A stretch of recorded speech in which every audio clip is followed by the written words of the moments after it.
J'ai appuyé. Donc ça sera Donc sur la bande. ça sur la bande. Alors, je remets mon chapeau parce que ça ne veut pas la grand chose. Du coup, il faut que je me recoiffe. T'as de la chance, tu peux le faire. Nous avons la chance d'avoir une forêt magnifique que vous pouvez voir autour de vous, avec une forêt traditionnelle méditerranéenne, avec du pin, du chêne pubescent, du chêne vert, du pin d'Alep, du sous-bois classique, et puis du pin parasol, comme celui qui est derrière là, et du cèdre. Donc ça fait une ampleur à la forêt qui est assez extraordinaire.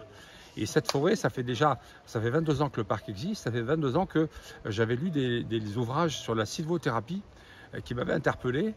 Et puis, le temps passe vite, on est pris par des activités diverses et variées, par le renouvellement du parc. Et il y a quelques années, c'est revenu à la mode. Dans les journaux féminins, c'est toujours eux qui commencent sur des trucs comme ça. Et on a parlé du Shinrin-yoku japonais. Le Japon a mis en place carrément des forêts thérapeutiques dans lesquelles on arrive à se soigner. Et c'est suivi par les instituts médicaux, par la fac de médecine qui suit ça. Traduction, Shinrin-yoku, c'est le bain de forêt, et sylvothérapie en français. Et on s'est dit, j'avais ça dans la tête, il faut y aller. Donc on a cherché un lieu comme celui-là. L'idée, c'est de dire aux gens, vous allez rentrer dans un milieu particulier, qui est un écosystème en équilibre, qui est un milieu vivant, où tous les éléments du vivant sont en interaction. Et vous, en tant qu'être vivant, vous ne connaissez pas ce milieu-là. Donc d'abord, vous allez demander l'autorisation pour rentrer dans le milieu, qui vous accepte. Et une fois que vous serez dedans, il faudra calmer le jeu, il faudra ralentir le rythme, il faudra vous mettre au niveau de ce qui se passe dans ce milieu-là.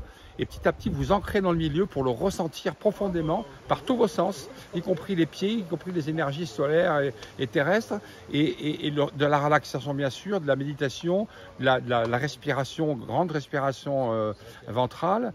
Et puis essayer d'être imprégné par cette forêt dans laquelle les êtres vivants sont très proches de nous. Il y a quelques millions d'années, on avait un ancêtre commun avec les arbres qui sont autour de nous. Donc on n'est pas si loin que ça.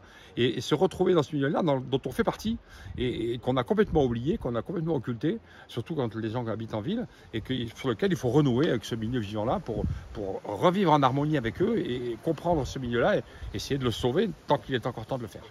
Alors une fois qu'on aura